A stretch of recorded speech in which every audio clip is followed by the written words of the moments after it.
most of you know who I am, but for those who don't, Steve McManus from SCIAF. I'm the fundraising manager here, and I was lucky enough to travel to Zambia last year and spend some time with Rose Waswa, who is the project coordinator from Caritas Kabwe for the Kumena Project.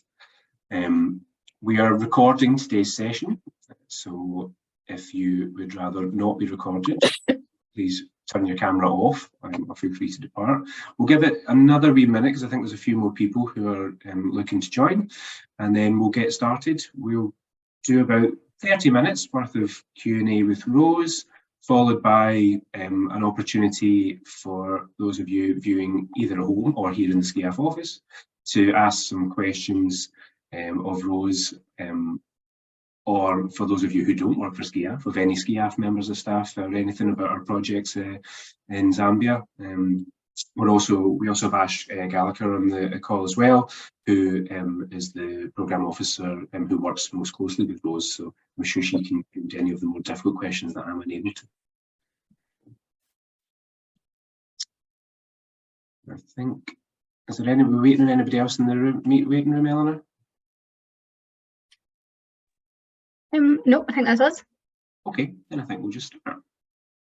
If everybody can remain muted, that would be good. And if you've got any questions as they come up, if you want to just pop them into the chat, Eleanor's the chat, and she can field the questions at the end.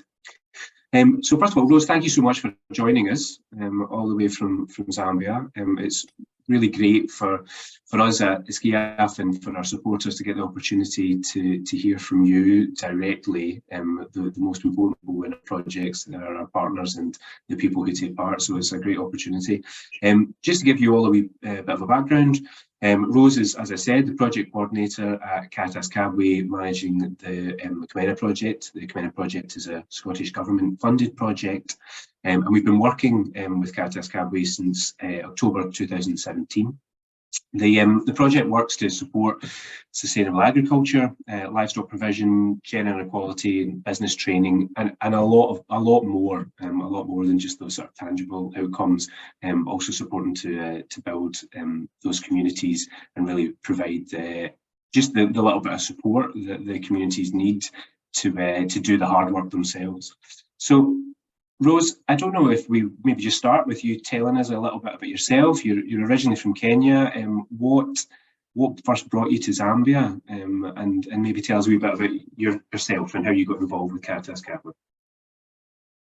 Thank you so much, Steve, for having me on the program. My name is Rose Waswa. I'm the project coordinator for Caritas Kabwe.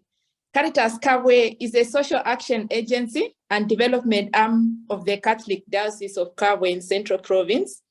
It was established as a diocesan development office to share in the social mission of the Catholic Church in saving people living with poverty and promoting charity and justice for all. So Caritas Kabwe coordinates and fosters integral human development through provision of home-based care, social and development services, promoting justice and peace to the people in the diocese. And so we save lives, we relieve suffering, and help rebuild livelihoods and communities in the long term. So our programs thus strive to promote the dignity of the human person, equality between every person, and the common good of all people in the community. I'm a Kenyan woman. I'm married to a Zambian. So I'm a mother of 2 daughters, and it's good to know that I'm a former Catholic nun. I served 10 years as a nun, and I've always appreciated that period because religious life strengthened my faith in action and prepared me for a life in a community and society, a life marked by service, humility, and charity. And so even when I was exiting the convent, I carried with me a stronger faith and a nurtured mind and a yearning to support people living in poverty and supporting them to build their own lives out of faith.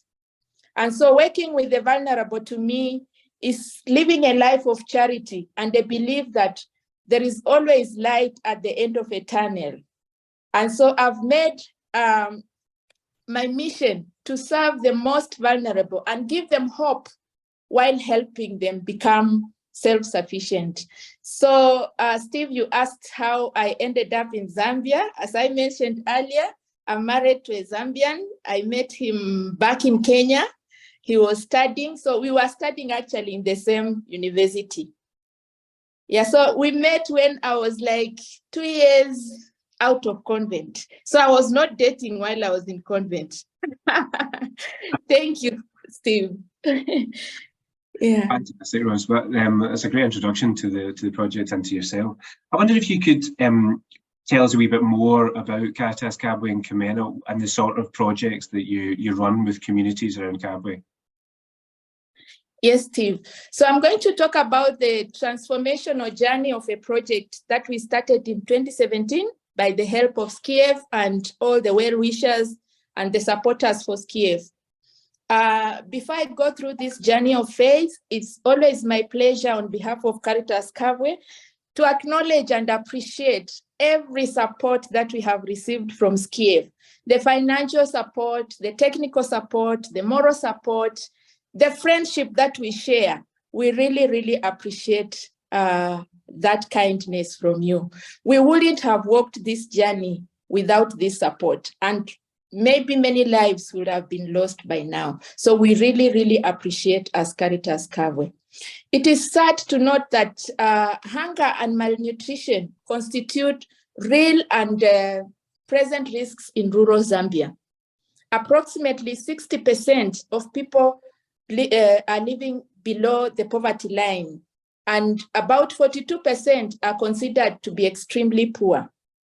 So we started our project in 2017 at a time when Zambia was experiencing extreme hunger and starvation. We went into communities and met extremely malnourished children to the brink of death. We lost some and others survived. Many families were surviving on only 3 meals a week. Very young girls, mostly at the age of 13, were being forced into marriage by their parents just in exchange of a bag of maize meal. Youth used to go into the forest to look for mice, for insects and roots just for survival. And some families would fell sick after consuming poisonous roots.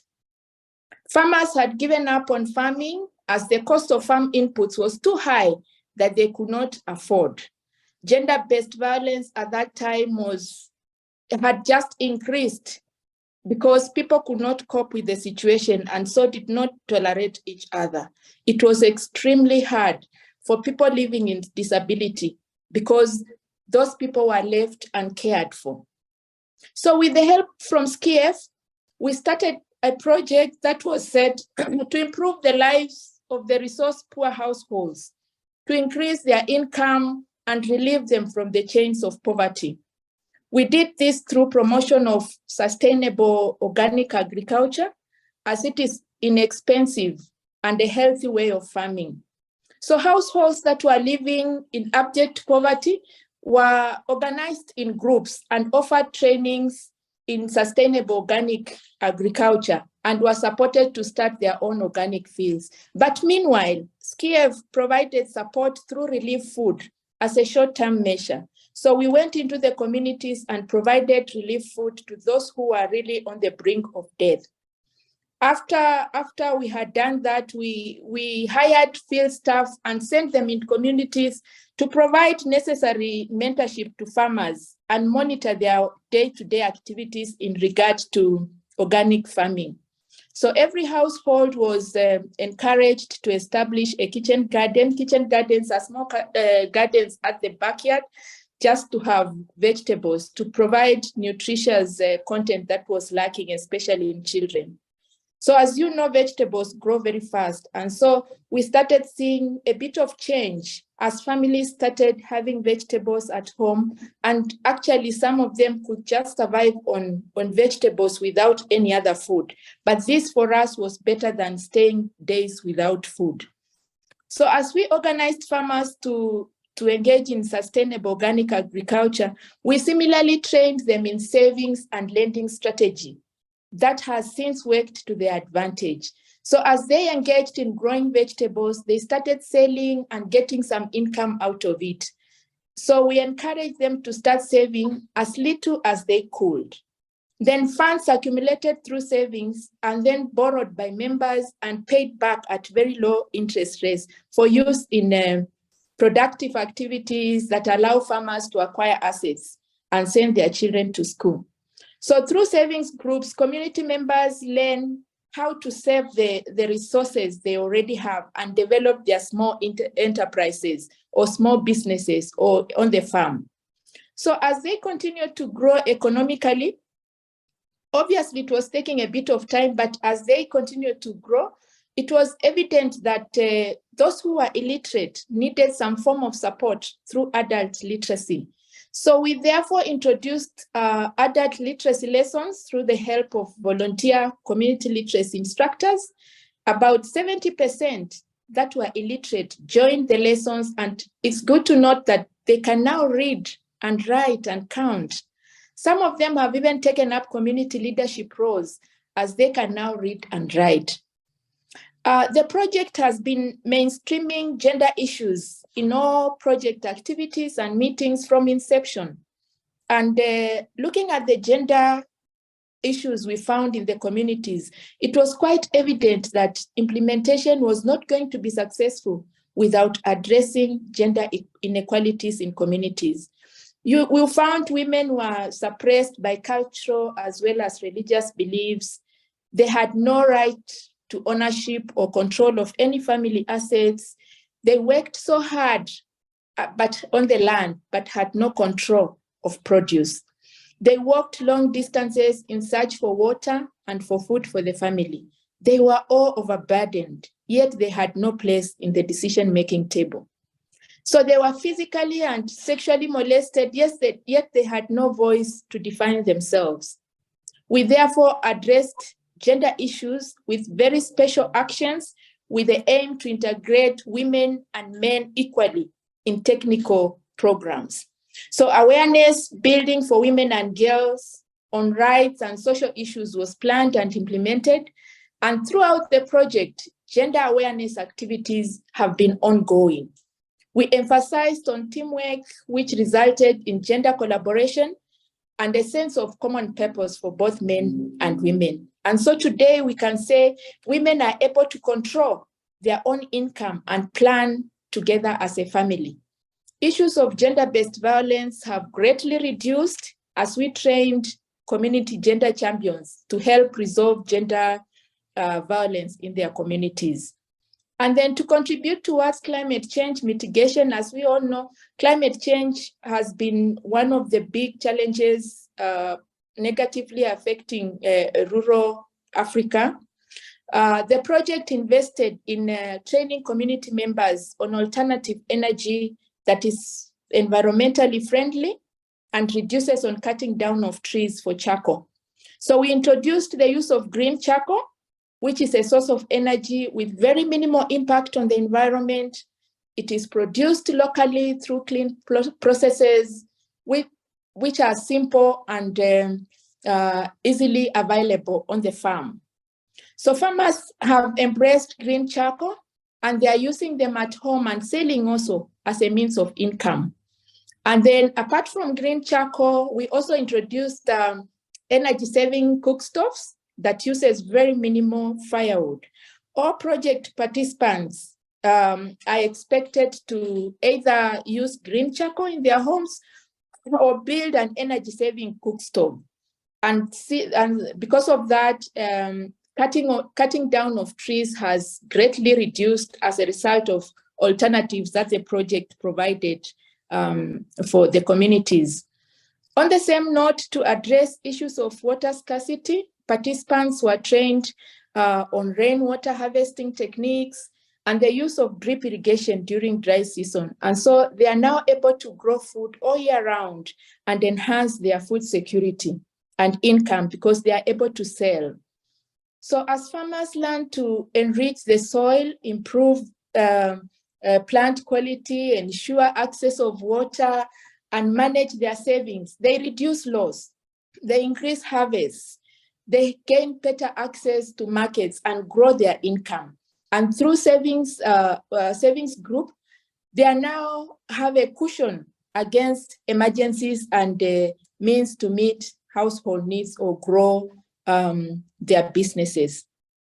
So in summary, Caritas Kavwe's responsibility is to empower individuals, their families, and communities to plan and control their own journey of transformation. We can only facilitate, provide necessary skills and knowledge, and leave everything for them to pick up. We are committed to facilitating community engagement that promotes dignity and full participation of both men and women as equal in the sight of God.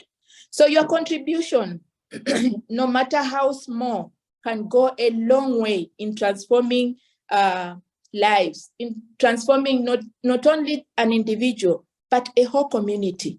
So your contribution is very, very important to us, as it goes a long way in transforming a community the way we have seen it doing. We experience God's work wherever people show compassion to those who suffer. And when relationships are reconciled and people live in dignity, justice, and peaceful environment, that's the time when we see God's work displayed. We take time to understand what God is already doing and to join with God's hands through life as we seek to be good stewards of God's creation and the resources that is entrusted to us. So because of these initiatives, slowly families started moving from having 3 meals a week to having at least a meal a day. And now we can say they are able to have at least 3 basic meals a day. And with organic food, they even know how to organize balanced diet for their families. The children that we found malnourished in 2017 are now living healthy lives and are now in schools. Clinics are no longer overwhelmed with sick children because at least they have picked up because of the project's intervention. Some of the young girls that had been forced into marriage were brought back and now they're in schools. And actually, in my house, I'm living with 2 girls that had been forced in marriage. And because of the intervention, we went into the field and still the parents wanted to still sell them in marriage. I had to take them in my house. I followed the right procedure and I'm staying with them. I pay for their school fees and provide everything for them. So we have, as a result of the project, we have seen household income increase, and this is helping families educate their children as well. We have also seen many families build better houses for themselves because now they are able to have extra income and take their children to school. So as Caritas, we put sustainability as a priority for individuals and communities to support themselves and no longer depend on donations later on. So Steve, this is what we can achieve if we put our hearts and minds together.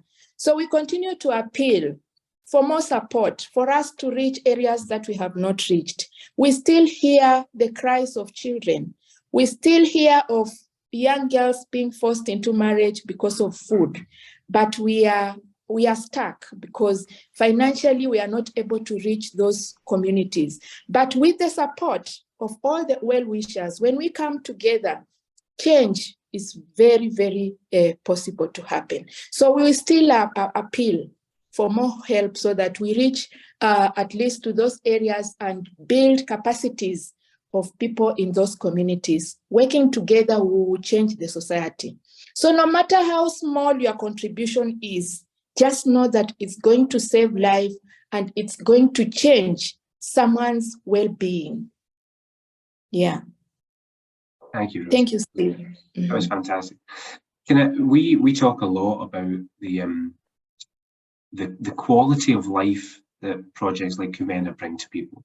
They give people the practical skills to do agriculture and to do these things. But can you tell me a little bit about the difference it makes to mothers and fathers and children in their actual quality of life as well?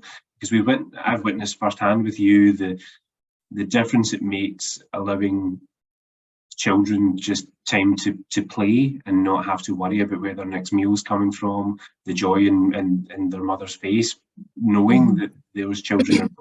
What sort of differences is that making in community beyond the practical elements, but actually to the quality of the people we work with lives?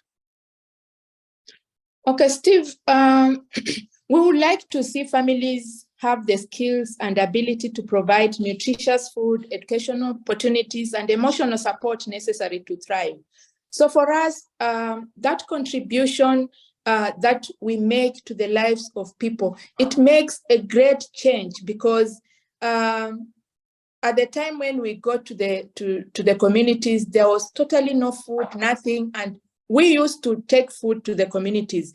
But Steve, today when we go to the communities, we come back with food in town, because you can see households that are empowered.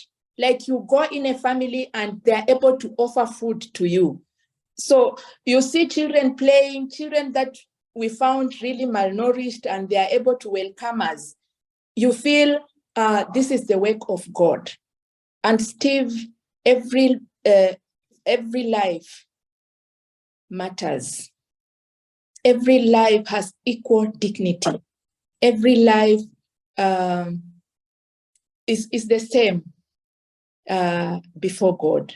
So we value every life, and it makes a very big difference to find a family that is empowered, a family that has eaten, a family that has taken children to school, and they are able to stay peacefully because they have eliminated gender-based violence.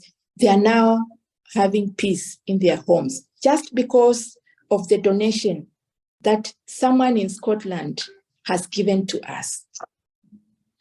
It makes us see God. Yeah. That's great, Rose. One last question from me, and then we'll open up to questions from the audience. So if you have a question, please pop it into the chat, and Eleanor can keep an eye on those. Now, we've spoken about the sort of success stories as well, but we obviously know that sometimes it doesn't always work. There are families that are not always there. What do you hope for the future for Caritas Cabway and those families? What's your vision, Rose, to do more? If money was no object, if we could provide all the funding in the world, what would you like to do next to support more families? To support more farmers, you know, Caritas contributions towards the journey of transformation is always limited and time-bound. So we would love to use the resources to build people's abilities and potential to feed themselves, to live a life that they wish to live, but they lack skills, they lack knowledge, they lack information. We would love to reach out to them and change their mindset through skills trainings, through knowledge, through information. They will change their mindset, and they begin to see the importance of them now rising and working to feed themselves if they are supported from the beginning, so that later on they do not just depend on donation, but they will be able to work hard and build their own resources at home and income. But as at now, we need to support them to reach where they feel they want to reach. Fantastic, Rose. We'll take a few questions from those who are watching at the moment. The first question hopefully will be an easy one for you, Rose, because it's from Ash. So Ash would like to know if you can share some details of the different businesses that people set up and how they're doing. So when we organized farmers into groups and started savings and lending, they started involving themselves in various business ventures, some societies. So the groups that we formed are called societies. Some societies came together and started selling fabric and getting money out of it. So they will go to town or to cities, buy fabric and come and sell to their fellow community members. And that has been a very successful business because it has given them a lot of income. And then the project also provided value addition equipment like peanut butter processing machines. So some societies came together and started making peanut butter and selling. It is also a very successful business because they found market even in towns. And so they are able to get some income out of it and they share among themselves and they take their children to school. Some of them were involved in livestock production, rearing chicken and selling them in lodges, in hotels, in restaurants, and they get good income out of it. And others just sell of vegetable. They expanded their vegetable gardens, and so they are specifically focusing on sale of vegetable, onion, different types of vegetables. Yeah. So these are some of the businesses they have been involved in. And at household level also, there are some households that decided to start also businesses of their own. They will grow various types of food crops to sell. They will engage into production of small livestock for sale. And so they have been selling different types of things, and our field staff have been always there to support them and provide that technical know-how and support. Can I just, and a sort of extension on that, of these businesses have obviously really stuck in your mind, Rose. Are there any particular families or people that you've worked with that really stick in your mind and sort of help drive your passion for this project? Are there any people that make you get out of bed in the morning? Yeah, there are some who have really come up with a lot of strength and energy. We found them really down, and we have seen them grow and where they are. They give us even motivation to move on. So we have a few people like Patrick in Kizito. Patrick is a disabled person, and he's involved in growing of vegetables and rearing of chickens. And actually, Patrick has managed to build himself a house because we found him in a very small hut. And now when we go, he welcomes us in a better house, a better permanent structure for himself and the children. So such people, they really give us hope. And there are others who are really stuck with taking children to school. And we can say now the children are back to school because of the project. And they are able to take care of their families in a basic way, like never before. Yeah, so there are a number of people that I can mention. There are many because our project has gone to many communities. So there are many people that their lives have just changed to the best, and they are willing to move on even without our support. Yeah. Another question. This question from Andrea, who says it's been very interesting listening to you. She would like to know how influential the gender training is, and what kind of differences do you see in the interactions between women and men in communities now that you've had that training? Okay, gender issues were cultural issues. and actually religious issues as well. So in the beginning, when we just entered into communities, it was very hard for us to break through the gender issues. Like they'll say, no, this is our culture, and women are not supposed to speak where men are. In a gathering, women were not supposed to speak. Women are the ones who are supposed to go to the fields and grow crops, but men were the ones to sell the crops and decide what to do with the money that they have sold. So there were so many differences. Even when they go to church, women will sit one side and they are not supposed to say anything. And when a man goes out, women are not supposed to question, or else they will be beaten. So there are many of those issues that we just had to work with the traditional leaders. We provided training for traditional leaders that are very influential in those areas to break this barrier of culture. In some areas we have managed. There are other areas that still we need to extend more support in those areas in matters related to gender. So we've seen a lot of differences. So now when we go in the field, when we have a meeting, women actually are actively contributing to ideas, different ideas, and men are okay because we provided training for both men and women at the same time. So they have a good understanding. Yeah, so when we go to some of these places where we have managed to break the gender barriers, we see both men and women working together. They will go to the field together, something that will not happen before.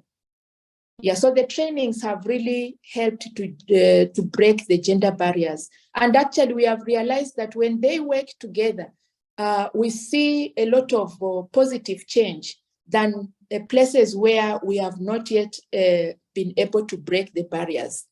Yeah. When I was there, Rose, I met a gentleman named Ernest who told me that before he got involved in Kumena, he wasn't very good with money and he used to spend all of his money on alcohol and gambling.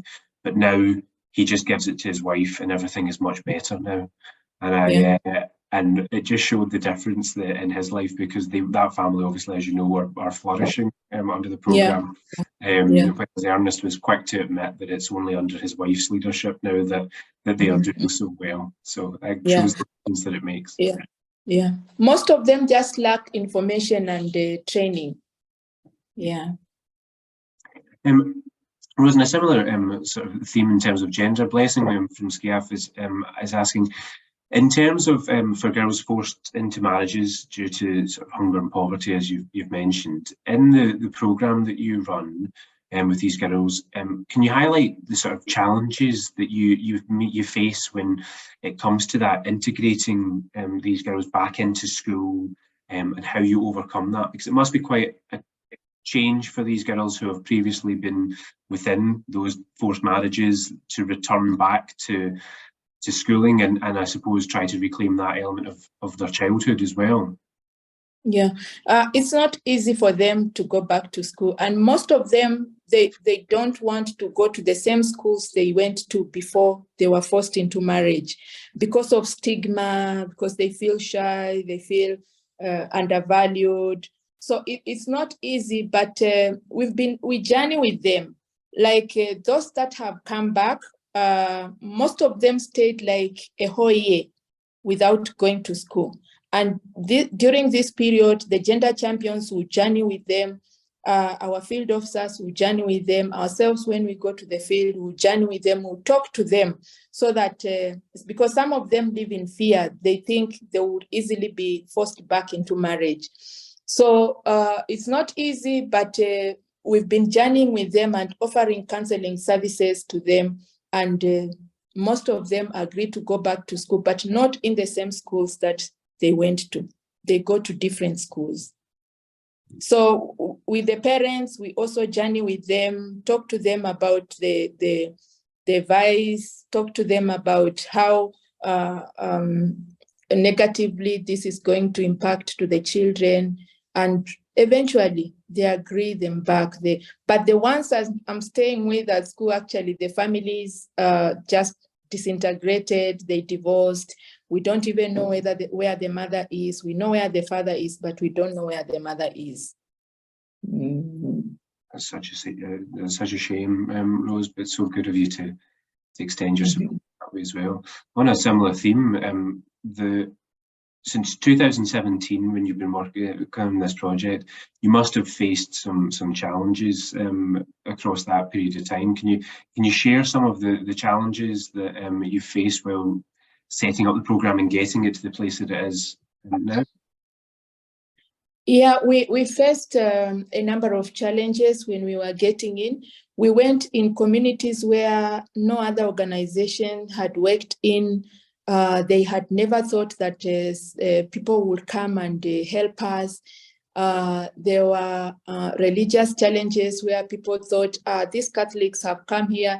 No, I don't think they have good intentions and all that. Yeah, so we had to go through the local governments, the traditional leaders, for us to reach to people, for people to open up to be helped. But also other challenges were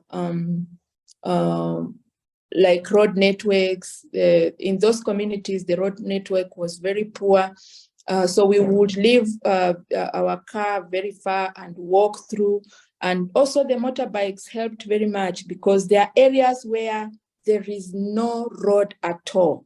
You pass through very small roads just on a motorbike, or you have to walk very, very long distances to reach people. They are marginalized. They don't know much about the life that is lived in other areas. So we had a number of challenges. There was scarcity of water, but at that time we didn't have the means of drilling boreholes or providing water, but for now we have, and people are very grateful. Yeah.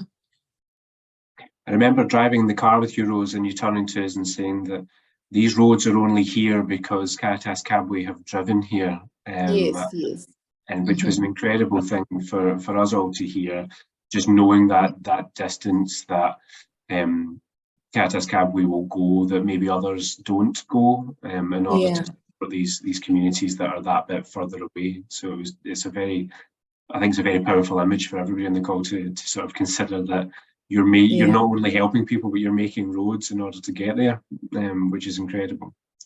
Another question, I think, from one of my colleagues at SCIAF, although they haven't put a name in here. Some time ago, I believe our advocacy team did training with people in Kabwe, and they're asking if you could say a bit about the advocacy skills that have been used or further developed in their time. I don't know if anybody who asked that question wants to give a bit more context if you need it. Yeah, sorry, Steve, that was me. Hi, Rose. Rose, it's so wonderful to see you, and it's so wonderful to hear you speak, Rose. It's brilliant. No, so we were out, I don't know how long ago it was, Rose, a number of years ago when we came out and we did a little bit of the training on advocacy, and I was just wondering if those skills have been used at all, if they've been further developed, and if you could say a few wee words about that. Thanks, Rose. Okay, thank you so much. Yes, those skills have really been alive in the communities, and we have used those skills to lobby for various things, from the government officials, from traditional leaders, and actually we have set up 3 community forests from the government. It was very difficult, but because of the advocacy skills and the training that we received, we went on road shows, we went on radios, we went into offices until they agreed to give 3 community forests for communities to take care of and manage as a community. So we have also lobbied for Citizen Empowerment Fund, which we think maybe in the coming year, our farmers will benefit from. So people from the community councils were were able to provide also some support that we got because of the advocacy skills. So they are really live, and we would love that you come again. I'll pass that on to the advocacy team, Rose. I've moved. I'm doing program stuff now, but I think there's a few from the advocacy team on the call, so we'll let them know. Yeah. Bye-bye. Does anyone else have any other questions, either if they want to put them in the chat box or if they just want to ask Rose? Oh.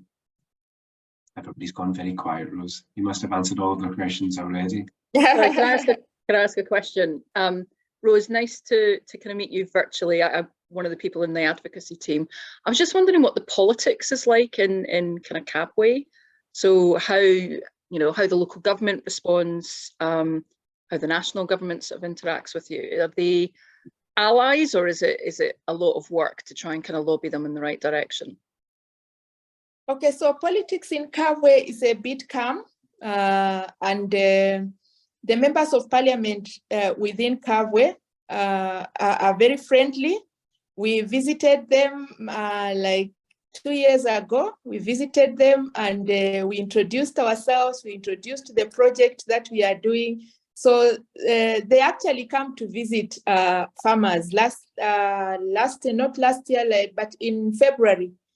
A number of them came to visit our farmers, and so it's not very difficult for us to get to them and lobby for something like to help in the communities. Yeah, it's just that it's very hard to get financial help from them. They'll come, but yeah, but they are friendly. Yeah. So at the moment we are lobbying for the government to add organic farming inputs on their program on the agricultural program. Yeah, so we visited 3 members of parliament within Kabwe, and they have been willing to go and present that in the parliament.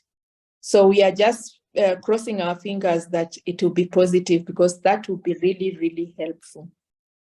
Yeah. Please come again and give us more advocacy training. Yeah. That's great. Does anyone else have any questions they'd like to ask? No, no one else? Okay. If there's no one else, then I think we may finish up. Unless, Rose, there's anything you would like to add to finish? Sorry? Unless there's anything you would like to add to finish, Rose, to finish the discussion? Okay, so Steve, I would like to thank you for having me on the program. It was good speaking with you and the discussion. All I want to appeal is to reach out to more people, that more people will support us so that we'll be able to support many communities, because when we come together and act, something good will come out of it, and even God will be happy with us. So thank you for listening to me, and we look forward to seeing you. Thank you so much, Rose, and thank you for all of the work you do with across Zambia and with all of the communities that some of us on the call lucky enough to visit. It was fantastic to hear from you, and lovely to see you again. So thank you very much. I believe Penelope wanted to say, who's on the call, wanted to say a short word at the end. Thanks. I just really wanted to say thank you so much, Rose, and I wondered if we could all unmute our mics. Really good round. Thank you. Did you all hear that? Steve, did you hear that? No, not really. You're not very. Sorry, Penelope. Penelope was wondering if we could all unmute our mics and give Rose a round of applause. Thanks, Rose. That was great. Thank you. Thank you. Thank you. Fantastic. Thank you so much, Thank you. everyone. A copy of this recording will be available shortly. We would encourage you to share it with anybody who think you would be interested, which I think from Rose's discussion would be everyone. So please do share that around and help support the work that Rose and our colleagues at Caritas Cabway are doing for those communities they work with. I Thank you very forgot much. to say. I forgot to say that I'm a makeup artist. Yes, a woman of many talents, says Rose. I was noticing your nails, Rose. Your nails are very nice. Tell everyone what time you get up at on a Saturday morning, Rose, to do wedding makeup. 2 a.m. 2 a.m. Yes. An entrepreneur, is Rose. Yeah. Yeah. So thank you so much, everyone. Thanks, Rose. Yeah. Fantastic.